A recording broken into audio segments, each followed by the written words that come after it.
VSK world YouTube channel నుండి అందరికీ స్వాగతం. మా ఛానల్కు సబ్స్క్రైబ్ చేసుకోవడం మర్చిపోకండి. ఇంగ్లీష్ గ్రామర్లో చాలామందికి ఒక పెద్ద చిక్కుముడి ఉంటుంది. అదే modal verbs. Can, could, will, would, should, must. ఈ పదాలు చూడ్డానికి చిన్నగా ఉంటాయి, కానీ వాడకంలో చిన్న పొరపాటు జరిగినా మొత్తం అర్థమే మారిపోతుంది. చాలామంది ఇక్కడే తడబడతారు. ఈరోజు మనం విఎస్కే వరల్డ్ యూట్యూబ్ ఛానల్ అందించిన the essential guide to modal auxiliary verbs అనే సోర్స్ సహాయంతో ఈ చిక్కుముడిని విప్పుదాం. దీని వెనుకున్న కొన్ని సింపుల్ లాజిక్స్ అర్థం చేసుకుంటే ఈ కన్ఫ్యూజన్ అంతా పోతుంది. మీరు చెప్పింది అక్షరాల నిజం. ఈ మోడల్ వర్బ్స్ అనేవి అంటే అవి కేవలం వ్యాకరణ నియమాలు కాదు. అవి మన సంభాషణకు ఆత్మలాంటివి. మన మాటలోని భావోద్వేగాలను, ఆ సూక్ష్మమైన తేడాలను పట్టుకోవడానికి ఇవి చాలా అవసరం. ఉదాహరణకు, ఒక పని చేయగల సామర్థ్యం, ఒక సంఘటన జరిగే అవకాశం, లేదా ఒక పనిని తప్పనిసరిగా చేయాల్సిన పరిస్థితి, ఇలాంటివన్నీ మనం ఈ చిన్న పదాలతోనే వ్యక్తపరుస్తాం. వీటిని సరిగ్గా అర్థం చేసుకోపోతే మనం చెప్పాలనుకునేదొకటి, అవతలి వాళ్ళు అర్థం చేసుకునేది మరొకటి అవుతుంది. సరే, అయితే అసలు విషయంలోకి వెళదాం. ముందుగా బేసిక్స్ నుండి మొదలు పెడదాం. ఈ మోడల్ ఆక్సిలరీ వర్బ్స్ అంటే అసలు ఏంటి? సోర్స్ ప్రకారం ఇవి ఒక రకమైన సహాయక క్రియలు, ఆక్సిలరీ వర్బ్స్ అన్నమాట.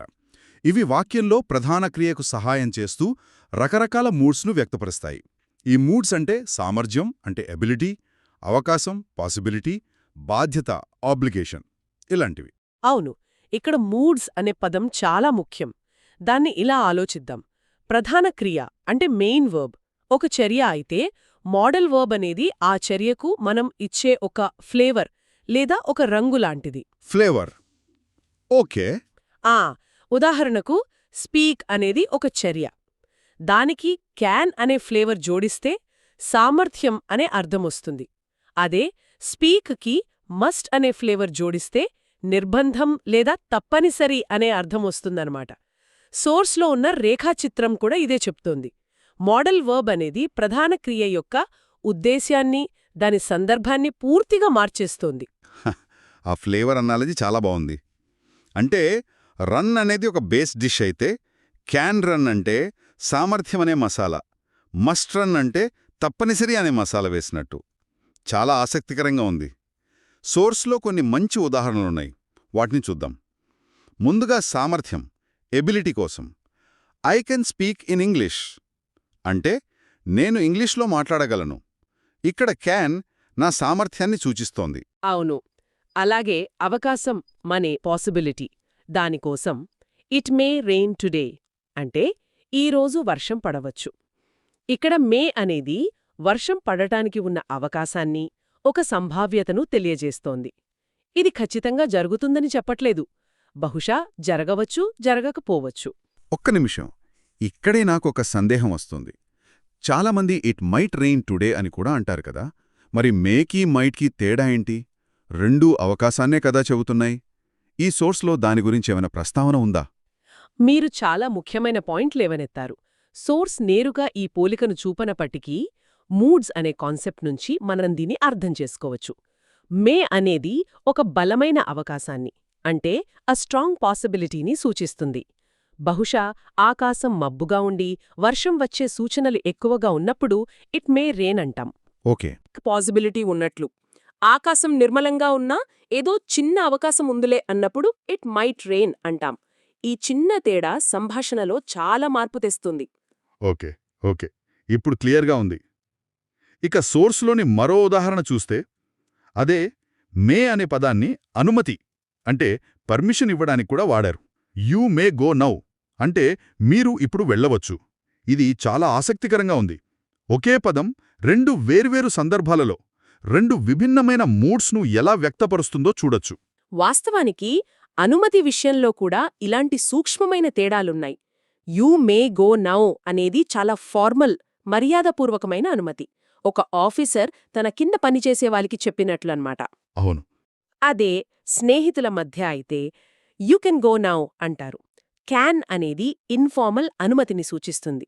సో మేకి, క్యాన్కి మధ్య ఉన్న ఈ తేడా సందర్భాన్ని బట్టి, మనం ఎవరితో మాట్లాడుతున్నాం అనేదాన్ని బట్టి ఉంటుంది. ఈ తేడాలను అర్థం చేసుకోవడమే ఇంగ్లీష్ భాషపై పట్టు సాధించడంలో మొదటి మెట్టు. అర్థమైంది. ఇక విధి, డ్యూటీ గురించి సోర్స్లో ఉన్న ఉదాహరణ we should follow traffic rules అంటే మనం ట్రాఫిక్ నియమాలను పాటించాలి. ఇది ఒక బాధ్యతను, ఒక నైతిక విధిని గుర్తుచేస్తోంది, ఒక సలహా లాంటిది. అదే నిర్బంధం, కంపల్షన్ కోసం వాడిన ఉదాహరణ you must meet him tomorrow, నువ్వతన్ని రేపు తప్పక కలవాలి. ఈ రెండింటి మధ్య తీవ్రతలో చాలా తేడా కనిపిస్తోంది. ఖచ్చితంగా. షుడ్ అనేది ఒక మంచి సలహా లేదా బాధ్యత. నువ్వు చెయ్యాలి, చేస్తే మంచిది అని అర్థమొస్తుంది. కాని మస్ట్ అనేది ఒక ఆదేశం లేదా తప్పనిసరి పరిస్థితి. నువ్వు చేసి తీరాలి, వేరే ఆప్షన్ లేదు అనే భావాన్ని ఇస్తుంది. ఓ అంటే అది ఒక సలహా. అదే you must take this medicine అంటే అది తప్పనిసరి, తీసుకోకపోతే ప్రమాదమని. ఈ చిన్న పదాలు వాక్యం యొక్క తీవ్రతను ఎలా నిర్దేశిస్తాయో గమనించాలి. సరే, సోర్సులో అందించిన మోడల్ ఆక్సిలరీల పూర్తి జాబితాను ఒకసారి చూద్దాం. Will, shall, can, may, would, should, could, might, must, ought to, used to, have to, has to, had to, need మరియు డేర్. ఈ జాబితా చాలా సమగ్రంగా ఉంది. అవును, ఈ జాబితాలో కొన్ని చాలా ఆసక్తికరమైనవున్నాయి. ముఖ్యంగా నీడ్, డేర్ మరియు యూస్ టు. వ్యాకరణ నిపుణులు వీటిని సెమీ మోడల్స్ లేదా అర్ధ మోడల్స్ అని పిలుస్తారు. వాటిని మనం సరదాగా గూఢచరులు అని కూడా అనొచ్చు. గూఢచరులా? అదెందుకు? ఎందుకంటే అవి కొన్నిసార్లు మోడల్ వర్బ్స్ లాగా, మరికొన్నిసార్లు సాధారణ వర్బ్స్ లాగా ప్రవర్తిస్తాయి. అంటే రెండు వైపులా పనిచేయగలవన్నమాట. ఓ అలాగా. ఉదాహరణకు యూ నీడ్ నాట్ వరీ అనే వాక్యంలో నీడ్ ఒక మోడల్ వర్బ్ లాగా పనిచేస్తోంది. కాని యూ నీడ్ టు వరీ అన్నప్పుడు అది ఒక సాధారణ వర్బ్ లాగా పనిచేస్తోంది. ఈ ద్వంద్వ స్వభావమే వీటికి సెమీ మోడల్ అనే పేరు తెచ్చిపెట్టింది. ఇది కొంచెం అడ్వాన్స్డ్ టాపిక్ అయినా ఈ విషయం తెలుసుకోవడం మన అవగాహనను మరింత పెంచుతుంది. ఓకే, మోడల్సు, సెమీ మోడల్స్ అన్నీ సహాయక క్రియలే. మనకు is, am, are, have, do వంటి ప్రైమరీ ఆక్సిలరీలు కూడా ఉన్నాయి. అవి కూడా సహాయక క్రియలే. మరి వీటన్నిటినీ ఒకే ఘాట్న కట్టేయొచ్చు గదా. ఈ మోడల్స్కు ఎందుకిన్ని ప్రత్యేక నియమాలు? ఇక్కడే అసలు విషయముంది. ఈ రెండింటి మధ్య రెండు కీలకమైన తేడాలున్నాయి. వీటిని అర్థం చేసుకుంటే చాలు, చాలా తప్పుల్నాపొచ్చు. ముఖ్యంగా పోటీ పరీక్షలకు సిద్ధమయ్యే వరకిది చాలా ముఖ్యం. అవును, ఇది చాలా కీలకమైన విభాగం. ఎందుకంటే పరీక్షల్లో సరిగ్గా ఈ తేడాల మీదనే ప్రశ్నలు అడుగుతారు. సోర్స్ ప్రకారం రెండు ప్రాథమిక తేడాలు ఉన్నాయి. మొదటిది స్వాతంత్ర్యం, ఇండిపెండెన్స్. స్వాతంత్ర్యమంటే? అంటే వాక్యంలో ఒంటరిగా నిలబడగల సత్తా. ప్రైమరీ ఆక్సిలరీలు అంటే బీ, డూ, హ్యావ్ ఇవి వాక్యంలో ప్రధాన క్రియలుగా కూడా పనిచేయగలవు. హీరో పాత్ర పోషించగలవు. ఉదాహరణకు సోర్స్లో చెప్పినట్టు she is a poor girl. ఈ వాక్యంలో ఈజ్ అనేదే ప్రధాన క్రియ. దానికి సహాయపడటానికి మరో క్రియ లేదు.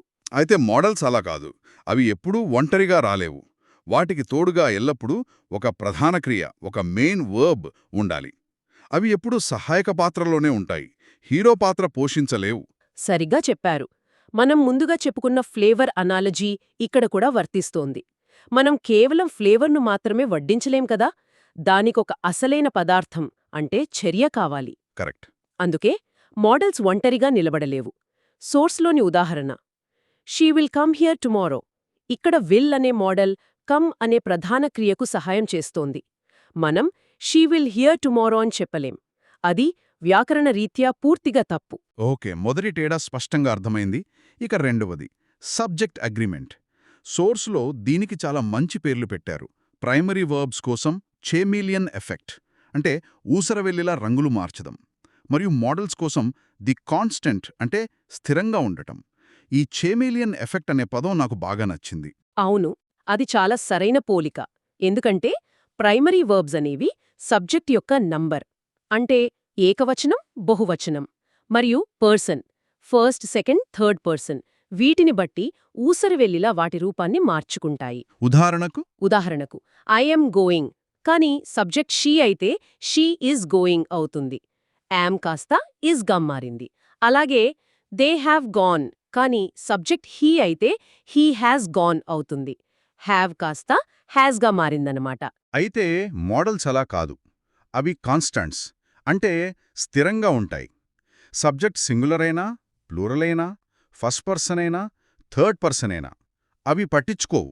వాటి రూపం అస్సలు మారదు. ఉదాహరణకు ఐ విల్ గో దేర్ మరియు హీ విల్ గో దేర్. ఇక్కడ సబ్జెక్ట్ మారినా విల్ అలాగే ఉంది. అలాగే వీ కెన్ డూ దిస్ మరియు షీ కెన్ డూ దిస్. ఇక్కడ కూడా క్యాన్ రూపం మారలేదు. మీరు లేవనెత్తిన పాయింట్ చాలా చాలా ముఖ్యమైనది. ఎందుకంటే పోటీ పరీక్షలలో సరిగ్గా ఇక్కడే అభ్యర్థులను తప్పుదారి పట్టిస్తారు. ఇదొక క్లాసిక్ ట్రాప్. అవునా? వాళ్ళు ఆప్షన్స్లో హీ విల్స్ గో లేదా షీ క్యాన్స్ డూ వంటివి ఇస్తారు. చాలామంది తెలియక హీ స్టడీస్ అంటాం కదా, అలాగే హీ విల్స్ అనొచ్చు అనుకుని తప్పు పెడతారు. నాకు గుర్తుంది, నేను కూడా మొదట్లో హీ షుడ్ స్టడీస్ హార్డ్ అని రాసేదాన్ని. కాని ఇదొక పెద్ద వ్యాకరణ దోషం. మోడల్ వర్బ్కు ఎప్పుడూ ఎస్ లేదా ఈఎస్ చేర్చకూడదు. దాని పక్కన ఎప్పుడూ వర్బ్ యొక్క బేస్ ఫామ్ V1 మాత్రమే రావాలి. ఇదొక గోల్డెన్ రూల్. ఓ, ఇప్పుడు మొత్తం లింక్ అర్థమవుతోంది. మోడల్స్ ఎప్పుడూ స్థిరంగా ఉంటాయి, వాటికి ప్రధాన క్రియ తోడుండాలి. ఈ 2 నియమాలు గుర్తుపెట్టుకుంటే చాలు. మనం ఇప్పటిదాకా చెప్పుకున్న ముఖ్యమైన పాయింట్స్ ఒకసారి చకచకా చూసేద్దామా? సోర్స్లోని సారాంశం స్లైడ్ ప్రకారం 3 ముఖ్యమైన నియమాలున్నాయి. తప్పకుండా. మొదటిది ఫంక్షన్ అంటే విధి. మోడల్స్ ఎప్పుడూ ప్రధాన క్రియ యొక్క మూడ్ లేదా ఉద్దేశ్యాన్ని అంటే సామర్థ్యం, అవకాశం, విధి వీటిని వ్యక్తపరుస్తాయి. అవి చర్యకు ఒక ప్రత్యేకమైన ఫ్లేవర్ ఇస్తాయి. రెండవది స్ట్రక్చర్, నిర్మాణం. మోడల్స్ ఒంటరిగా ఉండలేవు. అవి ఎప్పుడూ ఒక ప్రధాన క్రియ మెయిన్ వర్బ్ మీద ఆధారపడతాయి. అవి సహాయనటులే కాని కథానాయకులు కాలేరు. మరియు మూడవది అత్యంత ముఖ్యమైనది ఫామ్, రూపం. మోడల్స్ చాలా ముండివి. సబ్జెక్ట్ ఎవరైనా ఏదైనా సరే అవి వాటి రూపాన్ని ఎప్పుడూ ఎప్పటికీ మార్చుకోవు. అవి ఎల్లప్పుడూ స్థిరంగా, కాన్స్టెంట్గా ఉంటాయి. వాటికి ఎస్ లేదా ఈఎస్ లాంటివి అస్సలు నచ్చవు. అద్భుతం.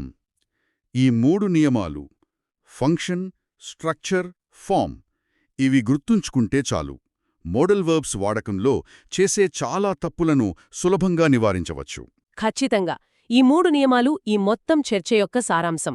వీటిని అర్థం చేసుకుంటే మోడల్స్ అనేవి కష్టమైనవి కావు, చాలా సులభమైనవని తెలుస్తుంది. ఈరోజు VSK వరల్డ్ వారి సోర్స్ ఆధారంగా మనం జరిపిన ఈ విశ్లేషణ చాలా ఉపయోగకరంగా ఉంది. మోడల్ వర్బ్స్ నిర్వచనం నుండి మొదలుపెట్టి వాటి సూక్ష్మమైన తేడాలను ఉదాహరణలతో అర్థం చేసుకోవడం, మరియు అన్నింటికన్నా ముఖ్యంగా ప్రైమరీ వర్బ్స్కు, మోడల్ వర్బ్స్కు మధ్య ఉన్న కీలకమైన తేడాలను ముఖ్యంగా పోటీ పరీక్షల కోణంలో తెలుసుకోవడం వరకు చాలా విషయాలు స్పష్టమయ్యాయి. చివరిగా VSK వరల్డ్ వారి సందేశాన్ని మరోసారి గుర్తు చేస్తున్నాను.